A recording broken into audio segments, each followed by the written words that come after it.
Welcome, Cavalier Connection Podcast. I'm your host, Jack Lowe, joined as always by my dad, Jeff Lowe, and Jay Ballard. How we doing tonight, Jay? Hey, I mean, we're 5-1 going into the bye week, so I'm doing pretty good. There you go. Go ahead. Yeah, same. 5-1, 2 wins away from Christmas at the Lowe household. There you go. We want to remind you that this episode is brought to you by A Squared Pizza. Go get your pizza in Charlottesville. The best deep dish pizza you can find anywhere in the area. You definitely want to go check them out. Washington State is a night game, not this week, but the following week. And it'll make your tailgating so much easier. You don't have to do all that grilling. You don't have to make nothing. You just go drop by A Squared, pick up your deep dish pizza, and I promise you, you will not regret it. Some outstanding pizza. So go ahead and check out A Squared. Even if it's not for the Washington State game, maybe get your pizza for your NFL Sunday, for your bye week college football Saturday. I mean, you get to watch and enjoy the rest of the games in the slate as well. So thank you to A Squared. And before we get to our special guest tonight, who was big in Virginia when it comes to the mid to late 2010s era, we also want to get to our Mincer's Moments of the Week. We had a couple of, I'd say about two main choices to get to, as the Who scored two defensive touchdowns in this football game. And we ended up going with the second one when this very big play, after I'd say a pretty dumb decision by quarterback Miller Moss, was made by a linebacker by the name of Cam Robinson. So it sets up 3rd down and 10. Pressure came, delayed on Moss, and he is sacked. Throw it away, and that ball's intercepted. Cam Robinson runs it back. Now, was Miller Moss down? Yes, he was down. For now, it's a pick six. So for some Was he context, down? by the way, this play was reviewed, and he was not down. He had the hand. A lot of controversy, if you want to go look at it online. Had the hand down, which is not considered down, or the wrist, whatever you want to call it. And with that being said, Cam Robinson took advantage. He caught the ball, and nobody's catching Cam Robinson when he's running full steam ahead. And he took that to the house for a very impactful pick six. You know, one thing all I could think about when I was watching that was he's holding the ball out. Dear God, don't drop the ball early. This just happening all the time. College, pros, High just school. score the touchdown. And thankfully, we haven't experienced anything like that at Virginia yet. But, man, he was holding it out. I was like, oh, gosh, please hold it. Please hold it. And he never did drop it. But, you know, I think he's still holding it. For you NFL fans out here, you would understand this reference. It reminded me a lot of Will Levis. Y'all remember that with the Tennessee Titans doing a very similar thing. Just Sunday, Eli DeMarcado for the Cardinals.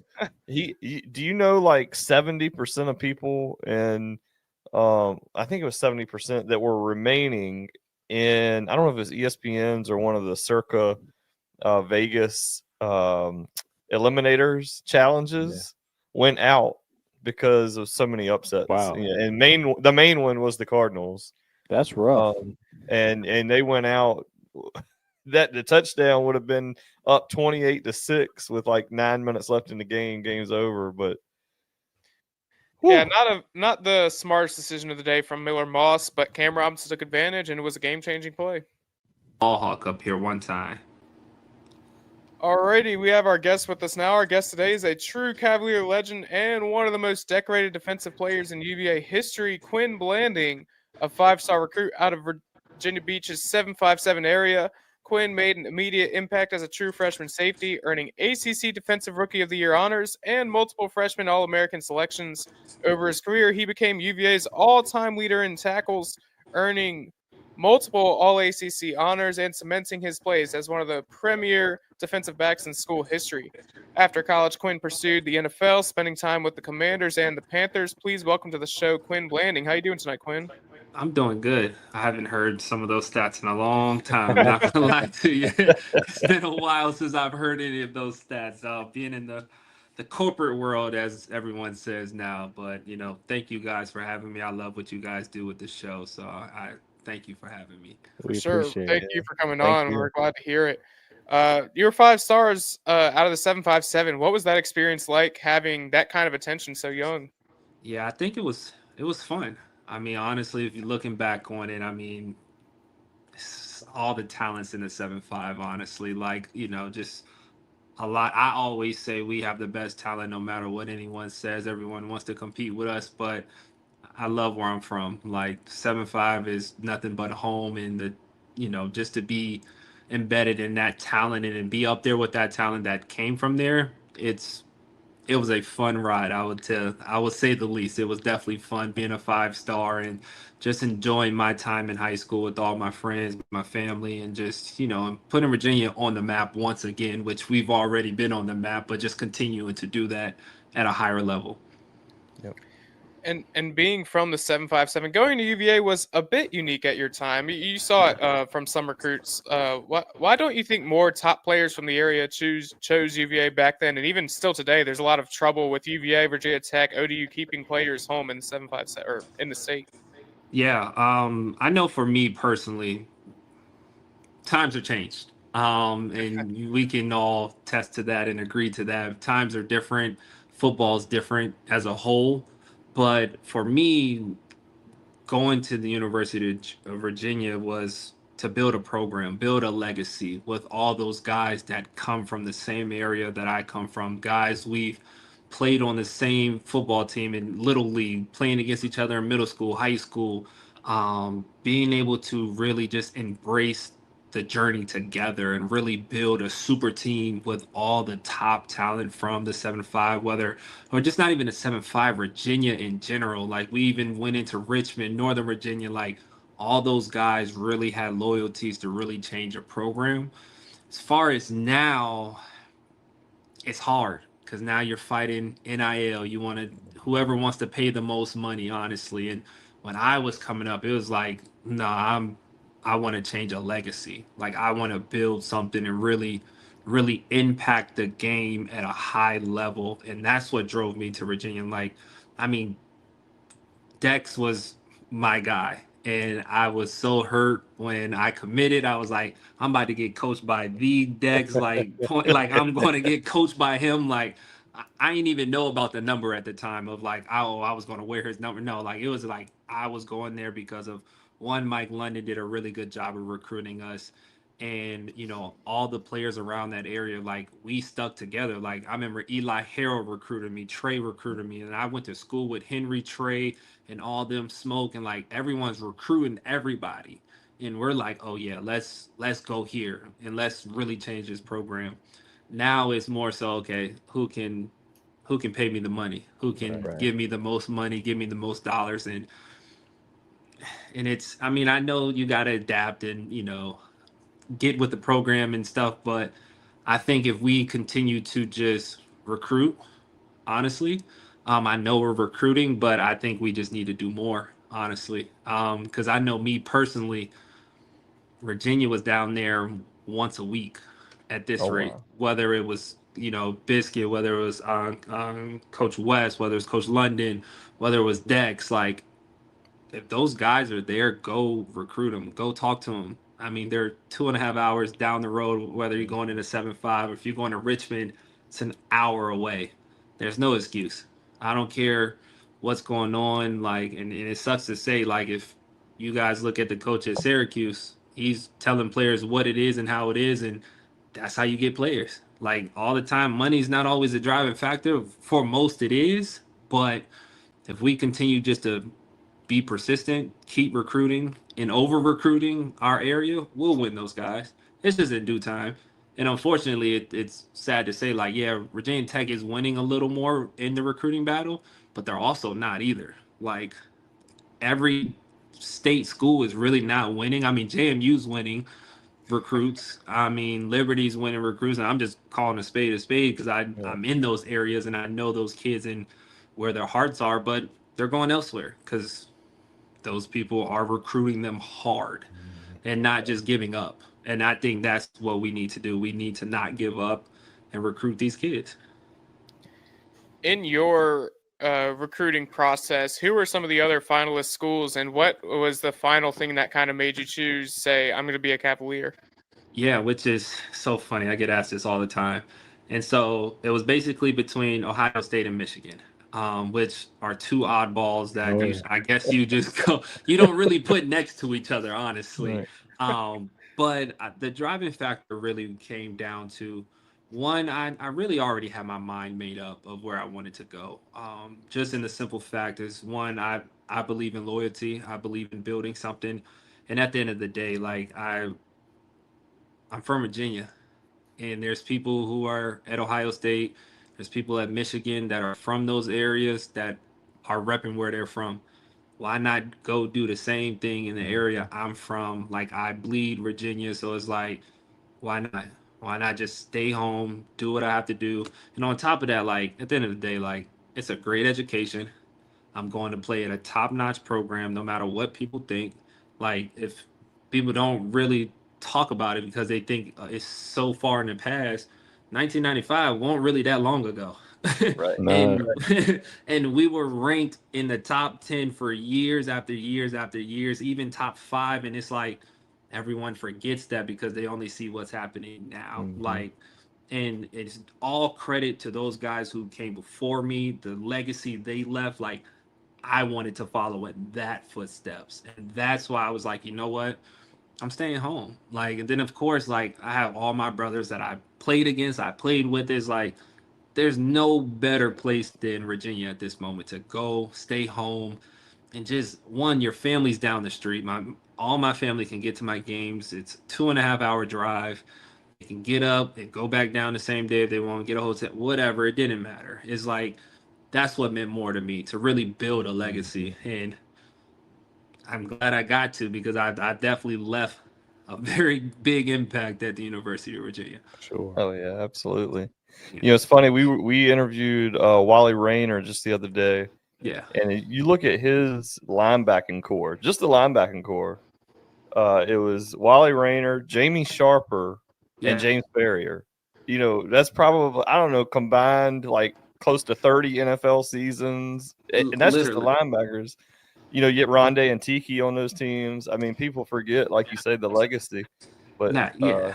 They just forget. And then, like, everyone loves Tiki. And I'm like, well, guess where he went? Everyone right. loves Rondé. Where did he go? Like, Jamie Sharper, like, where did these guys go and build that legacy already and went into the NFL and did the same exact thing? Like, Yep. did the same exact thing. So why not follow in their same footsteps? Because at other schools, people are doing the same exact thing. They're following other greats who've done it before them and are going to the league, and they're like, oh, I want to do the same thing. So why not follow them?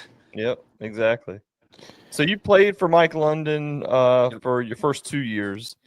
He was kind of known as a player's coach. You know, what was it like playing for Coach London? It was actually amazing. He definitely was a strong players coach. We just couldn't get around the hump, unfortunately. You know, my first year, we missed it by losing to Tech. Then the second year, we just went down again. And it's just, you know, we just couldn't get the missing pieces all together, whether it was through offense, whether it was through defense, whether it was coaching, whatever it may have been, right? We just couldn't get over that hump of to really, really hone in on the talent we had at that time. And I still will always give credit to Mike London, because he brought in almost top 10 recruiting classes year after year, unfortunately. And a lot of people don't understand that and didn't see it, because they're like, oh, well, the wins didn't matter. Well, yeah, it takes more than just, you know, the players there too. Like, we need coaching, strength staff.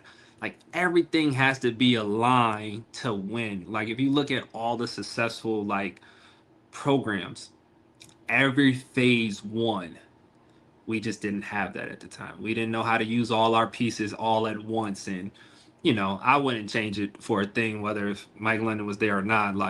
He helped raise me into the man I was, you know, for 2 years and beyond. Like, he always talked about that. We always preached that.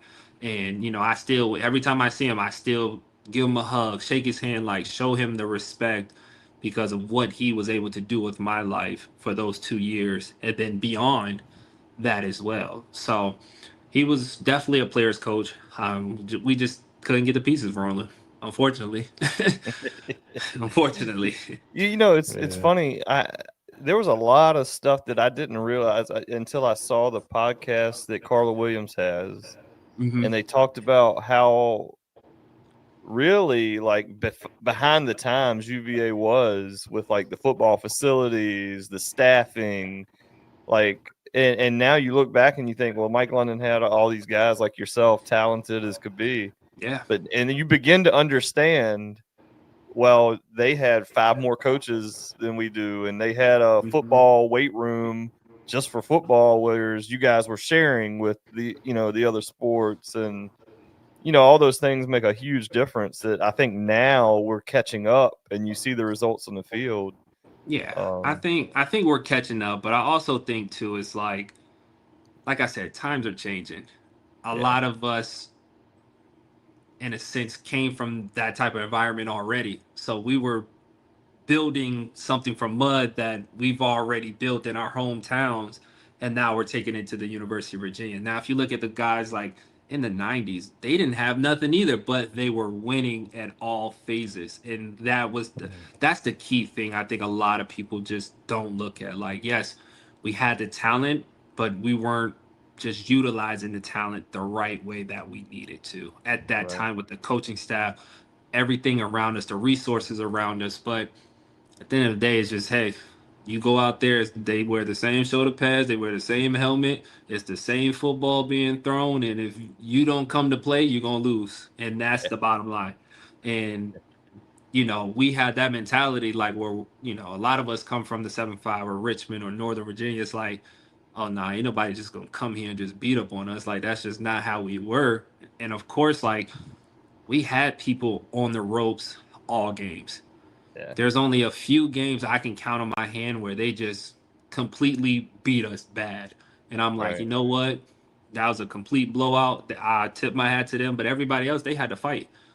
They had to fight to earn the win. Like, we even just go back to Notre Dame games, Louisville games, like last second plays where it's like these teams really lost to us. But of course, on the scoreboard they won. But at the end of the day, it's like, all right, you can't just come here and you just gonna score 100 points and think you're gonna beat us.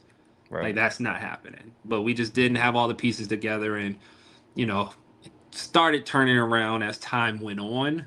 But it's just one of those things like we could get a couple more pieces that those first 2 years, I think a lot of people would have been a little more scared of us. Oh yeah. So when things start kind of going south, and does the locker room really talk about like, man, if we don't start winning, coach going to be gone? Like, is that something that is even mentioned, or is it just like it but nobody talks about it? I think you just don't talk about it, honestly. I mean, you kind of know. Everyone has. I mean, social media was starting to pop around that time too, where like you can see on Twitter of all the things that people are saying and Facebook and all that stuff, but you really just don't pay no mind because at the end of the day, like we're still out there playing, and if we're not winning, sometimes it's on us too. So it's like, yeah, the head coach is going to take all the blame, and it's just going to be on him, but we also like have to go out there and perform and really do our jobs, and which we did. Sometimes we were put in positions to win, and sometimes we weren't, unfortunately. But I mean, we just in a locker room, you just don't think that because at the end of the day, it's still a brotherhood in that locker room. Like no coaches, no nothing. It's just us. So it's like, all right, look, he may be on whatever he's on, but we got to come together and as a team, as a unit of brothers, all right, we got to do something different. And I mean, it showed in stretches. Like each stretch in each week was a different stretch that we took. Unfortunately, I mean, they let him go. But I mean, hey, all things work for the better. And, then we continue to build our dynasty from there. I look at it like, Bronco comes in and I think he made a comment, something, I don't know if it was in the press conference, but it was fairly early in his tenure. He was like, we have 8 ACC players, 8 ACC level players out of however many. And I know that rubbed a lot of people the wrong way. I know it had to kind of go not over too well in the locker room making a comment like that. But how are Coach London and Bronco similar, and kind of how are they different? Well, I mean, for that comment alone, I mean, you can see the type of mindset Bronco had versus London, which both of them are great in their own ways. Like I'm thankful for both of those two men in two separate, totally different ways to really be where I am today. Not only just what my career was, but as a man that I am today. So I tip my hat and give them nothing but credit and all the praise for what they were able to do with me and other players around the team. Like, I mean, let alone just think about this too before I even answer the question. Mike London has a full staff of UVA players that played with him, that he coached, that are all coaching down there, William and Mary, with him, and they're doing great things right now. Yeah. Bronco Mendenhall is at Utah State right now. I mean, he was done coaching, went to I think it was New Mexico first, had all Virginia staff, whether it was the coaches that were coaching me or players that I played with that are on his staff. Now he's at Utah State doing the same exact thing. Like, that is something right there remarkable that a lot of people don't even see. And they're successful at what they're doing. Yes. Did it I mean, London was successful at Virginia. That's why he got top recruits. Then it went downhill. Mendenhall was successful at Virginia. And then if we got some good recruits, then it went downhill. It's the same thing, and it's repeating itself now, as you can see what we're doing this year as well.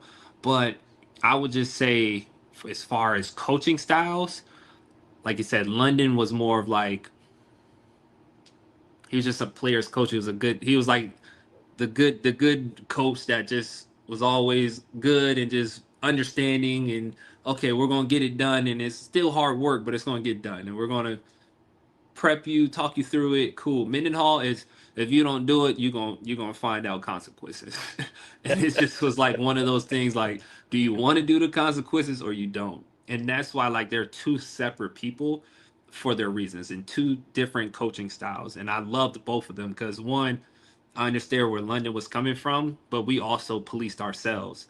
With Mendenhall, I've had coaches who were that stern and just straight up to the point, and it's like, well, if you don't want to do it my way, then I don't know what other way you're going to do it. And we're like, oh, okay, yeah, well, now we got to get our stuff together. We got to get going, because if not, he will gladly send you on your way. And to the comment of like ACC players, like, at the end of the day, if you don't have tough skin, then like, why are you playing football? So at the end of the day, like, and it showed. Like, I think by the end of my last year, I think we had 4 to 5 people from my class alone still there. I think everyone else were gone. So it's a true testament. So of how the coaching staff was, and what we built from London's era to Mendenhall's era to Elliott's era. Now it's like everything was built, even going back to the 90s and whenever, like all those years were built for something. And I went there personally to rebuild that establishment, rebuild that throne, because I mean, we got dethroned, and we went there to rebuild that throne, to build that program back up. And it took time, but now I love where it's at now. Oh yeah, for sure. So you played along some great teammates. Yeah. Alongside some great teammates.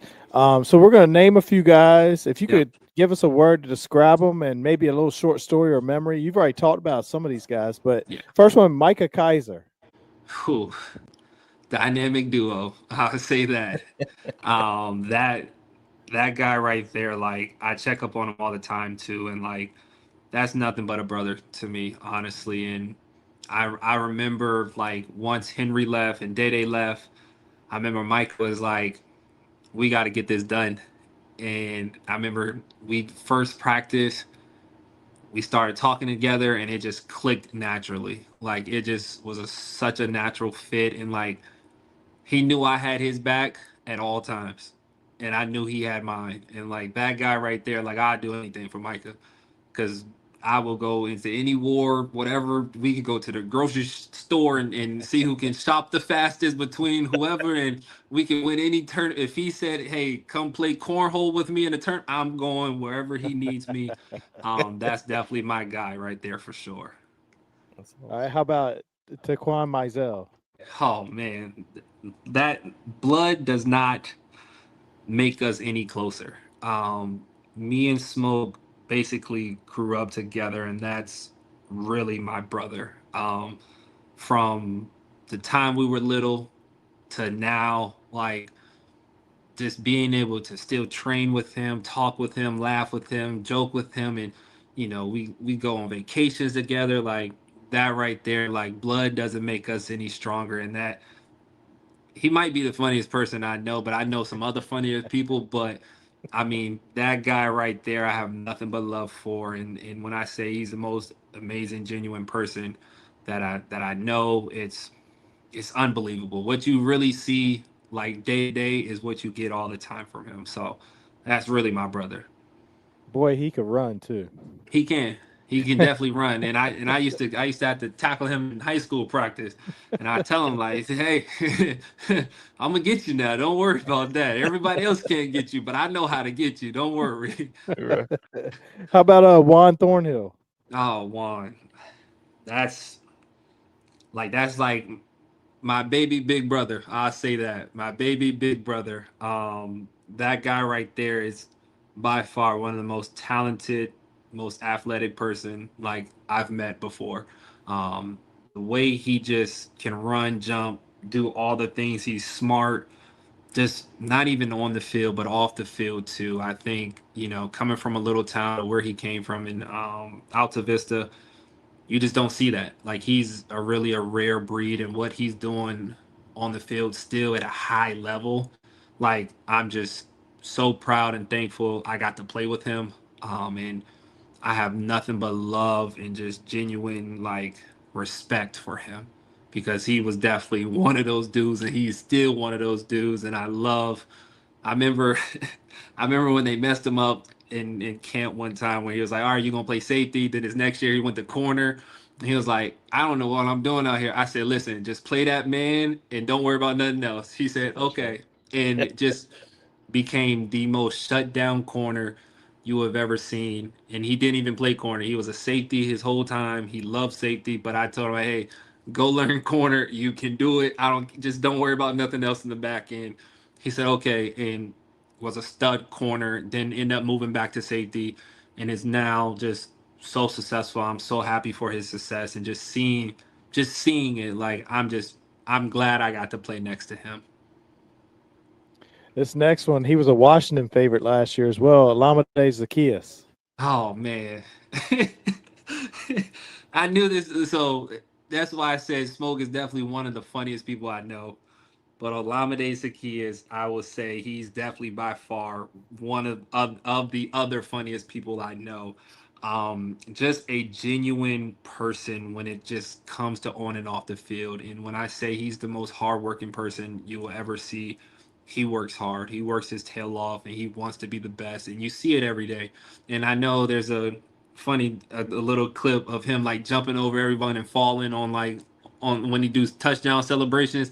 That's really old though in real life. Like, and I don't think people really understand that. Like, that's really him and what he does at a high level. But he's nothing but a genuine brother. Like all these people I still talk to this day, and just every time I text, we always are joking about something, no matter what it is. We always have to joke about something. Even like I like still know his family. Like I check up on his family, like follow his brother, and he does music and stuff. So I always listening to new music from his brother. Like it's just a genuine brotherhood that we have, and is he's still a funny guy. That's all he does. He just wants to joke and laugh and have fun, and that's and I truly love him. That's awesome. How about Eli Harold? Oh man, Big Eli. Now that's really the big brother, the big OG. He's one of the real reasons of why I went to the University of Virginia. He basically told, I remember we came up for, I think it was a spring game or something, and he just looked at me. He basically was like, "You better come to Virginia." And like the way he said it, I said, all right, okay, yep, I'll be in Virginia then. And so, and I was just like, you know what? I don't want no problems. We're good. But Eli has always been like a big brother to me since high school. Even playing against him, going on 7-on-7 tournaments with him, and just working out next to him.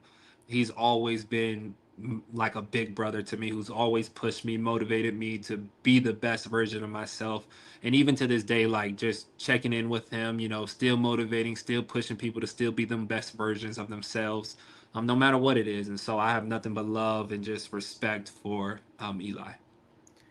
For sure. How about Mr. Anthony Harris? Oh man, when I say that is my OG of all OGs, that's my guy.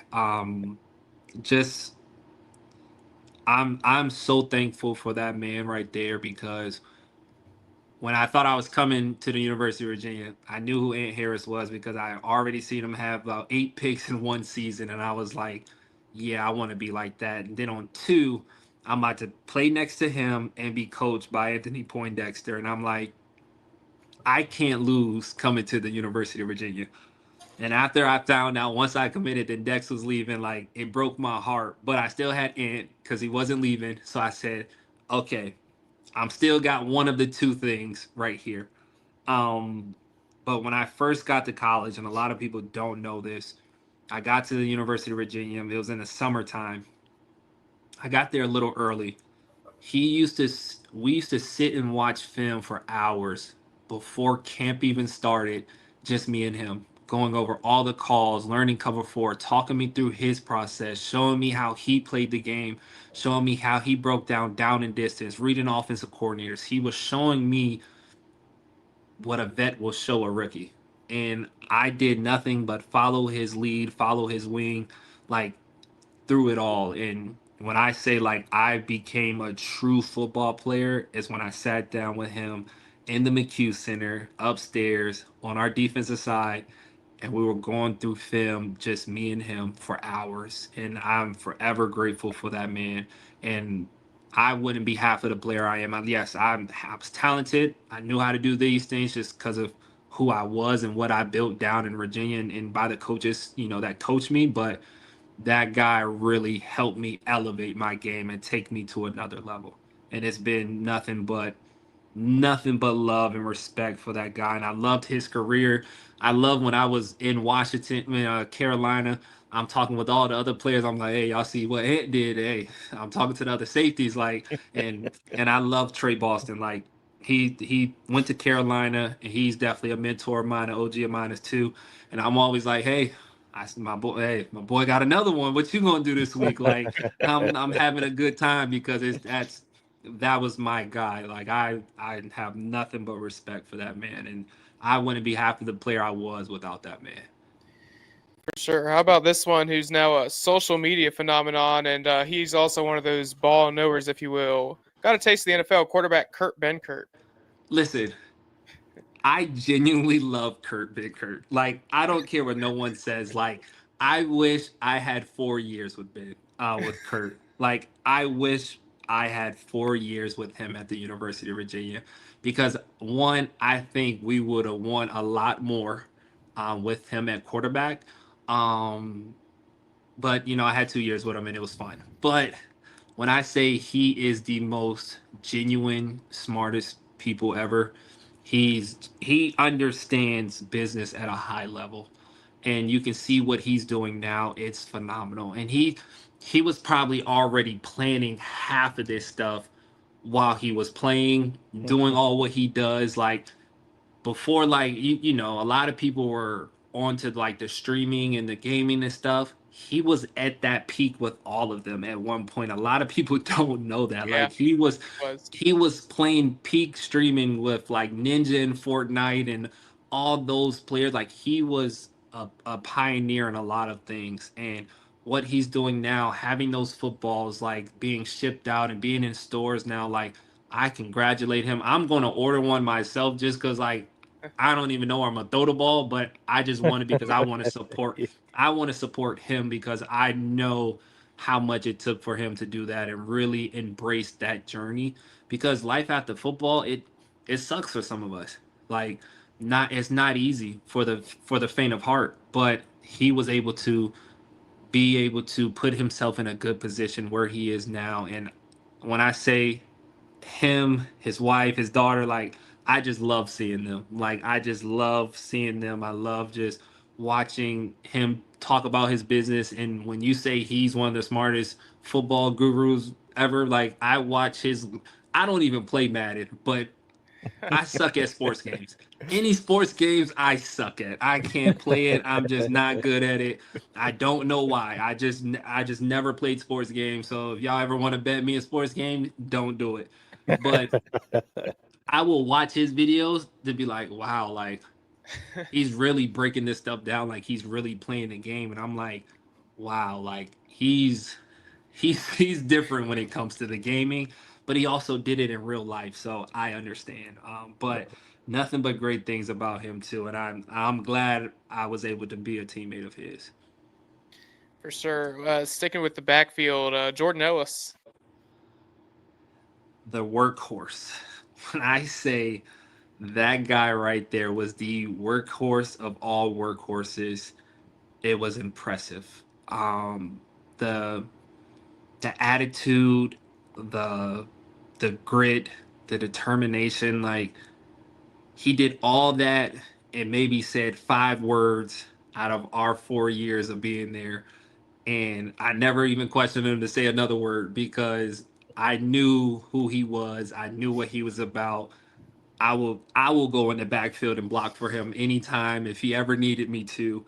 It didn't matter. I just knew if he was number 10 at one point, then number 1. If he was in the backfield, I will go block for that man any day of the week. Because I also know he's not going to say anything after. If we even get a first down, a touchdown, he's not going to say anything but 2 words. That's totally fine with me. But I love him. I love his family. My mom and his mom and like his family all got close over the 4 years we were there. And it's just impressive like that. Nothing but love and a brother to me for the rest of my life. This guy's one that you're probably real close to. Bryce Hall. Bryce Hall. I would just say a character in a good way. I love Bryce, and when I say I remember when he first came, he didn't know nothing about corner. Like his first year there, he knew nothing about corner at all. And I remember all of us going out into the indoor, and I'm just like, bro, we just got to learn how to pedal. Like, I don't care what's going to happen. Just learn how to pedal. And once he just started practicing and over, and I just literally looked at him and I said, you can be really good at this position. Like, he had nothing but talent. He was smart.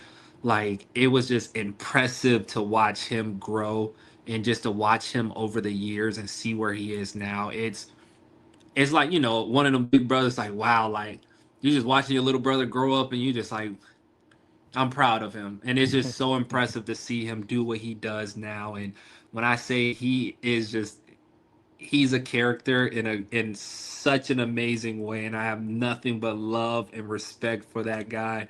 But I remember he was just like, I think he said he wanted to be a teacher. He always wanted to be a teacher, and I think he's told this before. He's always wanted to be a teacher. I said, listen, I sat him down in the locker. I said, I love that you want to be a teacher because we always are going to need teachers in this world. But I said, you have a chance to play on Sundays and make millions of dollars to change your family's life. And he was like, do you really think? I said, yes, I do think so. And even if he was to be a teacher, I would still love him, respect him, and love him to death. But I'm glad he took the other route because now I know he's taking care of his family. I know he's able to take care of himself and just love the game of football. And I got to see him evolve into that. So it's been amazing. Yeah. Another DB, Joey Blunt. Oh man, my little twin, that guy there. Oh man, I have not like watching him grow. It's just like watching all the other DBs that played under me, like Juan, him, Antonio Cleary, like Jonas Sanker, like watching all of them play and just like grow into their own. It's been amazing. But Joey Blunt, boy, he's really like my like little twin brother, like that just pops out of nowhere whenever you just look around and he's standing right next to you. But when I say I've enjoyed nothing but a genuine reaction from that guy. Like, he is nothing but authentic and just the happiest person you can meet and be around and talk to. Like, him dancing and laughing, all this stuff. That's him in real life. And I love that about him. And just being able to see him play and grow. And I think it was last year or the year before. I think it was last year. I went down and watched him play in Arizona. Like, I still talk to this guy today, check in on him, like make sure he's good. Like, I check up on all these guys, like, and I do need to do better on some people, just because life definitely is happening and life. But I have nothing but love for Joey Blunt. I mean, that guy, like, to this day is like my little twin, my little brother, but he's now my little big brother, and I always tell those guys, like, go be better than me. And they all succeeded at that. And I'm so happy that they're happy doing what they love to do and really executing at a high level. Yeah. Only got a couple more names for you. Charles Snowden. Mr. President is what they call him, right? Charles is, since he came in, because he's bigger than me. So I'm just like, all right. I always had to mess with him, be like, all right, keep messing with me. Like, don't worry, you may be taller, but I promise you will never beat me. Like, I always had to treat him like that. But when I say he is the most genuine person as well, like, I have nothing but love and respect for Charles. But he's also, I love how outspoken he is. And I love that about him since he came in as a first year.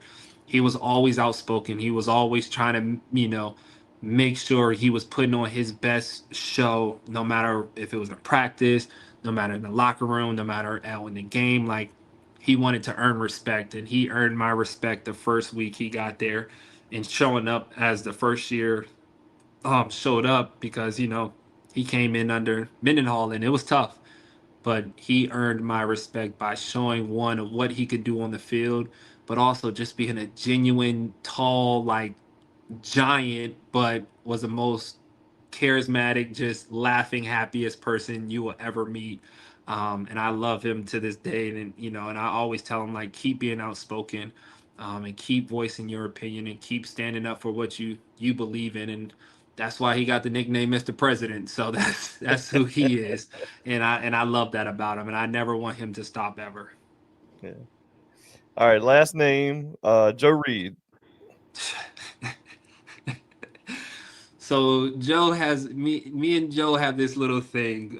Every time we see each other, he be like, "What up, Bayside?" So Joe always loves to say he went to Bayside High School with me. And I freaking love Joe. He's just the most. He's like Jordan Ellis. He's the most hardworking, like, person you will ever meet, and he's the most intelligent as well, and he's a go-getter.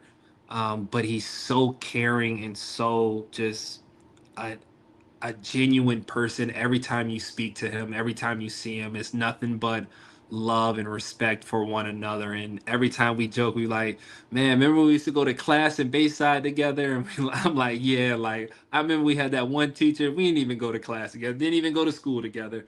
But it was just, I love just our interaction, our brotherhood over the years have just grown and grown, and just, it's going to continue to keep growing. And like I said, like, you mean personally, like, all those guys you named, like, I have nothing but love for each and every single one of those guys. And when I say those guys are my brothers, those guys are my brothers. Like, even if we don't speak every day, it's like I have nothing but love. I love everybody truly like my brother. And I'm so happy that all of them have had the opportunity to reach their dreams and go above and beyond. And I'm just like that big brother, like, cheering everybody on. I want everybody to do better and succeed more than me. And I don't even care about none of my accolades. I want to see y'all do great. Be better than me. Like, I love reposting stuff when they're doing great. I love, whether it's in business, whether it's on the field. Like, I'm just happy to see my guys win at the end of the day. Yes, I'm sure other schools have similar stuff, but it just seems like UVA's brotherhood is unbelievable. And I'm talking from the 80s and 90s and 2000s and 2010s, etc. Football, basketball, all the sports. Yeah. It's just the guys, everyone we talk to, it's just the brotherhood is it's just amazing. Yeah, it's unheard of, honestly, in my opinion. Like, and granted, I know people who go to all different schools, and I know they have their brothers at those schools too, and they're like, oh yeah, this person. I'm like, I love that. I'm glad that you got to embrace that, whether it was at the University of Virginia or somewhere else, because that brotherhood is like for life. But like when I talk to like guys from Virginia, like the alumni just alone, whether it was from the 90s, the 80s, whatever era you played in, is like once you cross that line and sign your name and say you're a Virginia Cavalier, it's like you're embedded in nothing but greatness of alumni who came before you. And even to this day, the players that are playing now, like reaching out and just talking to a bunch of other alumni, you're like, wow, like I used to look up to you while I was watching football or Mhm. going to college, and I used to play with, the Barber brothers on, when they was in the NFL. You're like, but you have a chance to talk to these people, and like you get to break people's records who done it at the highest level and got to play in the NFL, and are succeeding in life, and you're like, wow, I broke their record and they're legends here. And it's just nothing but a great brotherhood that we built, and that the older generations had built before us and before them, and now it's trickling to us. And like I'm a proud alumni, even though like every week before I used to pull my hair out and just be like, all right, am I gonna be stressed this game, or am I gonna just have to just turn my head and just do something else while the game is playing? But I think that's just what comes with the territory of the sport, and just as a being a sports fan of your alumni. But there's even like basketball. Like I still even talk to the basketball players I went to school with. Like it's just something about that university brotherhood or sisterhood. The women who played there too, is just something about when you sign your name as a Virginia Cavalier, like that alumni base alone goes a long way. For sure. So back to your career, what was it like to start as a true freshman? I would say I remember my first game, UCLA. It was a noon game. I never ran out of a tunnel before, and it was my first one. And I remember during warm-ups, I'm like, it's a nice sunny day. It didn't look too bright. I was like, okay, this is not bad. Just going through my normal warm-ups. Like, okay, I see people in the stands a little bit. Everyone's trickling in. I'm like, okay. I'm seeing them warm up. I'm like, all right.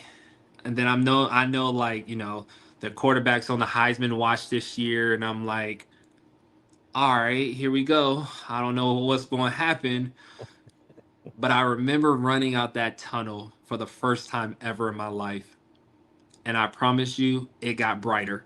I promise you, it was the most brightest time that I've ever played in a game ever in my life, and I'm like, this is different.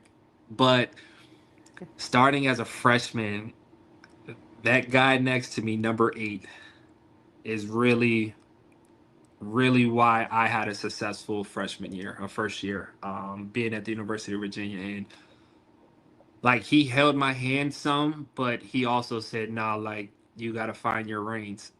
And he allowed me to be me, but he also coached me to be who I am today.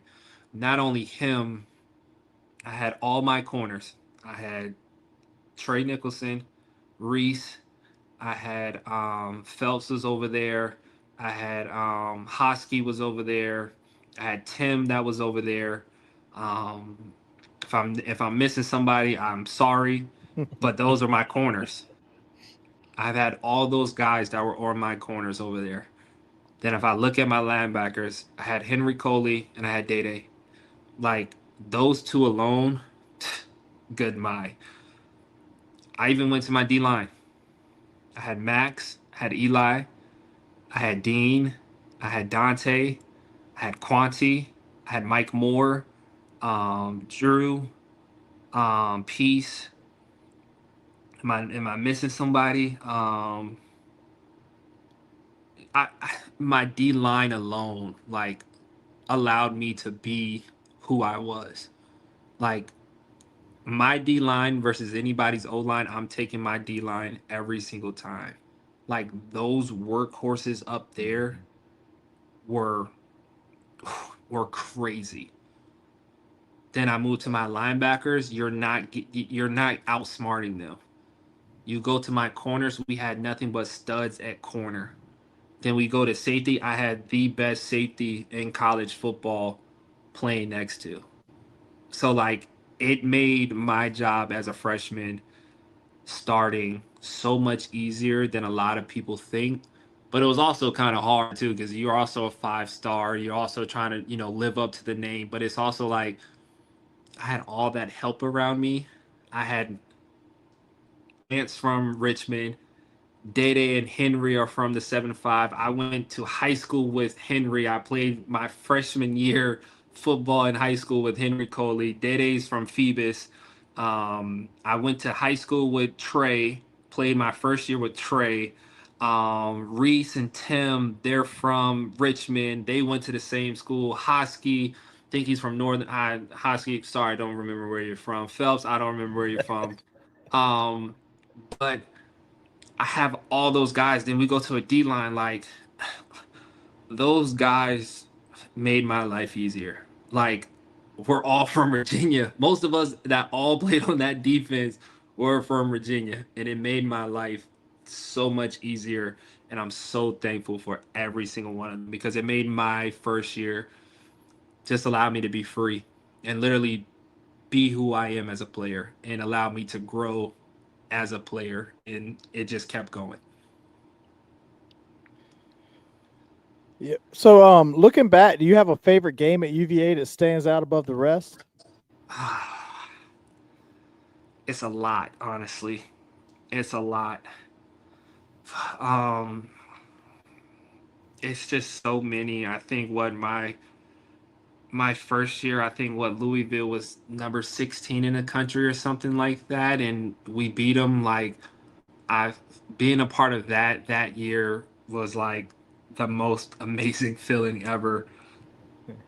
Then what Miami comes in a night game and we beat them.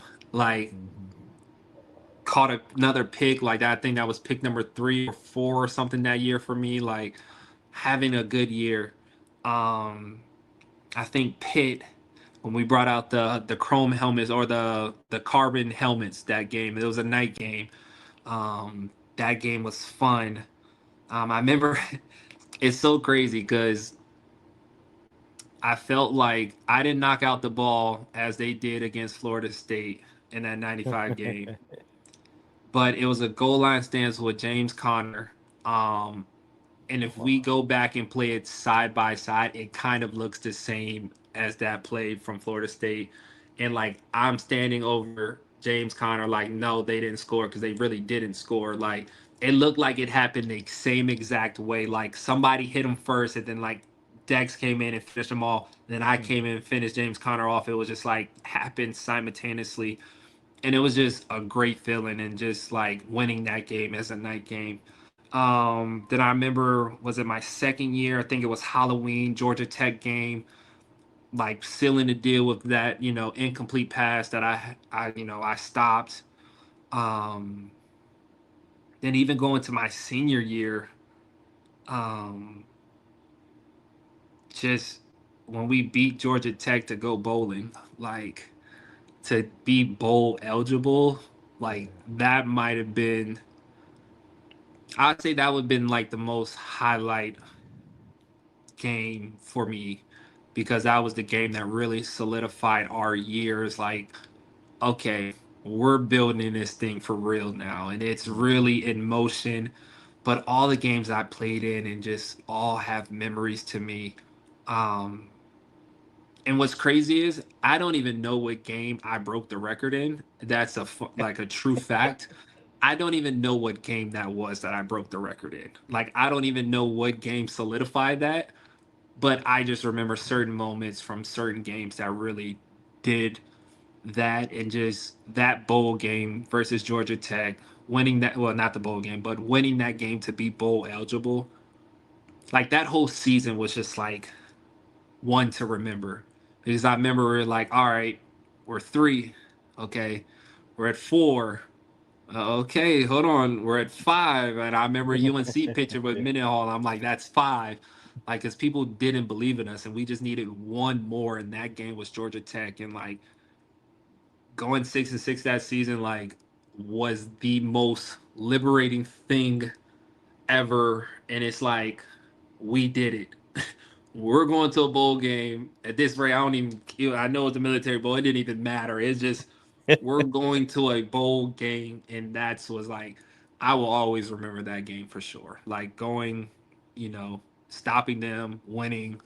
Like, that game had so many ups and downs. Like, offense was clicking, then offense won't click in. Defense was clicking, the defense won't click in. Then, like, we just turned it around, and everybody was clicking, and we just won that game. And it was just seeing the fans storm the field with us, being on the field with us, just because they knew as well that we're going to a bowl game. That meant the world. That's awesome. So, were you shocked to go undrafted after your career at UVA? Yeah, I spoke about this before on plenty of other podcasts and my podcast and my own. I definitely was shocked for sure. Just because it's like, if we want to just go on stats alone, no one's track record was better than mine. I don't care what no one tells me. If you want to look at 3 years, you want to look at 4 years, no one's track record was better than mine. But it just opened my eyes up to a lot of things during that process. To this day, no one can give me an answer. I've spoken to many agents. I spoke to many people in, the front offices of, NFL teams, and no one can give me a straight up answer. No one knows. I still have agents to this day be like, I don't know how you didn't get drafted, but it's all for a bigger purpose. And I'm honestly, to be honest, I'm glad I didn't get drafted, because I'd have probably been in a bad situation, which God saved me from. So I'm blessed to not have been drafted, because now I got to see how truly cruel that business is. But I love it for other players, like people you guys named, who went on and played in the league, and I support them, I push them, I motivate them. I motivate players now to be like, hey, if you want to play in the league, go. Like, I want you to experience it. I want you to go play. But I'm also like, hey, be careful, understand the business, learn things outside of football, because that game doesn't care about you at the end of the day. Once you're done and you're not the main player or the main guy, they don't care about you. And it's okay. You could be at the high of the high. That kick out the door would drop you to the low of the lows. But I'm glad. I'm thankful. I'm blessed to be here. I'm glad to had that opportunity, but I knew I had bigger plans and purposes in life now. At the time I did it, I was in dark places when I didn't get drafted. Like, I even left my draft party. Like, all my family's at a draft party, I left and went home. Like, we were down the beach. I drove 20 minutes home, and I was just sitting in the house in the dark by myself, and I'm like, yeah, no, and I end up going back, because I'm like, I gotta be around family. Like, I went back, been around family, and I was like, hey, I had a good run. Like, I had a good run. My name in college football, my name at the University of Virginia is solidified. And that's all that matters. And then, getting, calls a few days later, I'm already thinking about what's next at this rate. Like, hey, well, I'm not getting no calls. Maybe, hey, it's time to hang it on up and call it quits. But then end up signing with Washington, which, that story there is crazy, because I definitely was outplaying them there. But, like I said, God had a bigger purpose for me. which then led me to Carolina. And actually, what's funny enough, it actually introduced me to the world of medical sales then when I was in Carolina. Um, and fast forward a few years later, I work for a medical device company now. So it's like I could it's all a part of God's plan. And I'm thankful for being able to reach those levels, being undrafted, it opened my eyes up to a lot. And now, hey, I get to kick my feet up, watch football on Sundays and Saturdays. I don't have to hurt my body no more. I'm blessed. I had the opportunity to walk out on my own, and a lot of people don't. And so I'm blessed to be able to say, hey, I'm one of those guys that walked out on my own. You can be like, oh, well, you didn't have a career. That's fine. You probably haven't even touched the grass before ever in your life. So it's totally fine with me. I had jerseys with my name on it. That's all that matters to me. That's right. For sure, Quin. Hey, we really appreciate your time tonight. Final question for you. Do you have a message for Wahoo Nation? Keep believing. Keep believing. I think we all fall guilty of, not believing in the process. Just trust it. Just keep trusting it. Like Rome was never built in a day. And I know everyone says that, but it really wasn't. The foundation wasn't even built in a day. You got to start somewhere.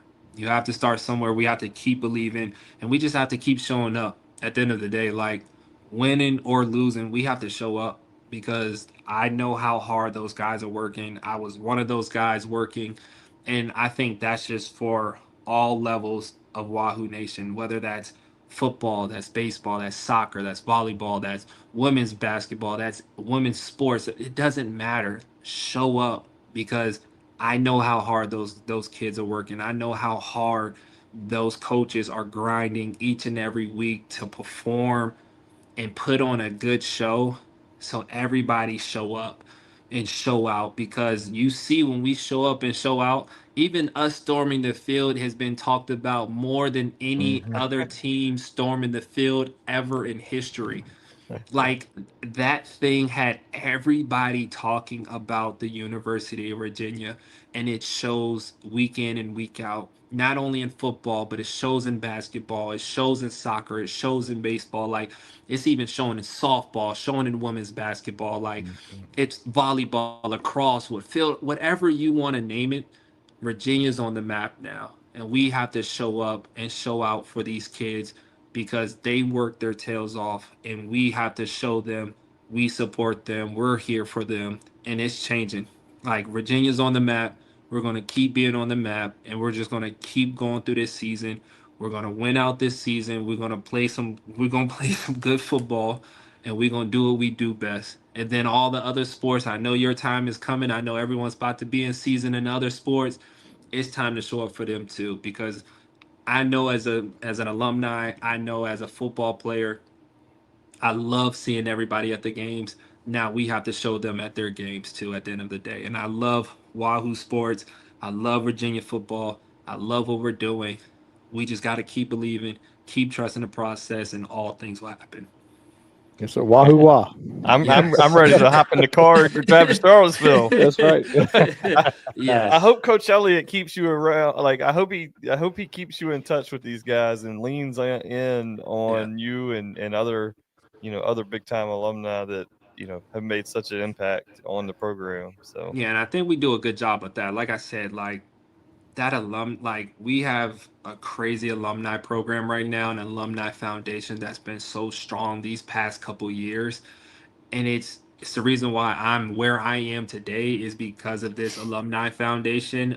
My mentor, Bill Curry, works for Boston Scientific, helped me throughout the process, and now in my division alone, I have two other like alumni football players, Cohen King and Zane, that work at the company with me. They're in the same division with me. They're both territory managers right now, running their own territory. Alex also Tappan was a baseball player at the University of Virginia. He's a territory manager now in our same division. Wayne Talapapa is all the way in Washington. He's in our company. Like oh wow, we're having nothing but success through our alumni base, and we're so connected with the guys. It's incredible, and we're just only getting better. Like, we're only growing, we're only getting better, and we're just going to keep growing this UVA pipeline as far as we can go. And as far as there's a role, a position, we've been getting people together to continue this Virginia bond here at Boston Scientific, which has been so incredible to my life and to their lives as well. And we just have, what's crazy is we have a UVA group chat, and it's that all work in this company, and it's over 8 of us almost in this group chat out of the entire company in the endoscopy division. So it's amazing, and it's That's so awesome. wonderful of just the people you meet throughout the years of who are just UVA alums. You're like, wow, like, you're proud to be a Virginia alum, and you're like, yeah, like, you just walk different as a Virginia alum, no matter what it is, no matter if you played a sport, no matter if you were just someone who went to school there. Like, you're proud once you walk across that graduation stage to say you did it, and you're like, yeah, no, I'm an alumni from the University of Virginia. Right. And that foundation alone has been amazing. So we definitely keep in touch with those guys, and we do mentoringships as well, which I think a lot of people know about but don't know so much about, which is a great thing as well.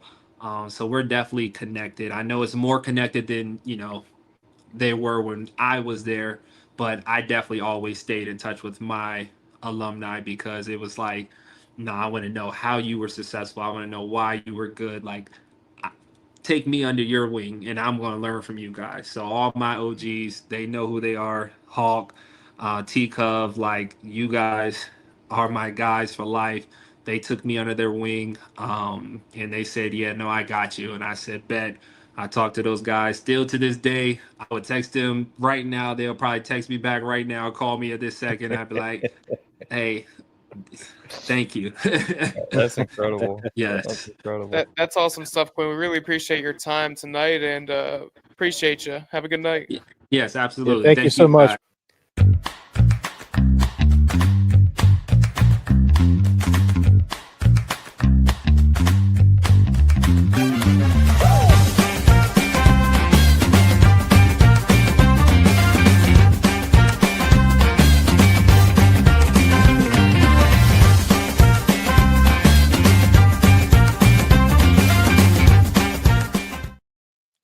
Welcome into another edition of the Cavalier.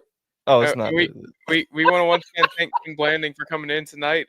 Great stuff to hear. It's awesome to hear from that Bronco Mendenhall, Mike London era, because we don't hear from it very often. So it was great to hear his insight, and overall it was great. But we appreciate all of you for tuning in tonight. Be sure to go check out thecavalierconnection.com for all our articles. Did I hear this right, Jay? Basketball season coming soon. You had a basketball article, Jay? Yeah, right around the corner. The hype is about time to stop talking about the hype and start talking about the hoops. How about that? So if you want to go read a little bit about basketball, go check out thecavalierconnection.com and go check out Mentors and A Squared Pizza as well. And check us out on social media at Talk UVA Sports on X and at the Cavalier Connection elsewhere. With that being said, that's going to wrap us up. Go Hoos! Go Hoos! Go Hoos!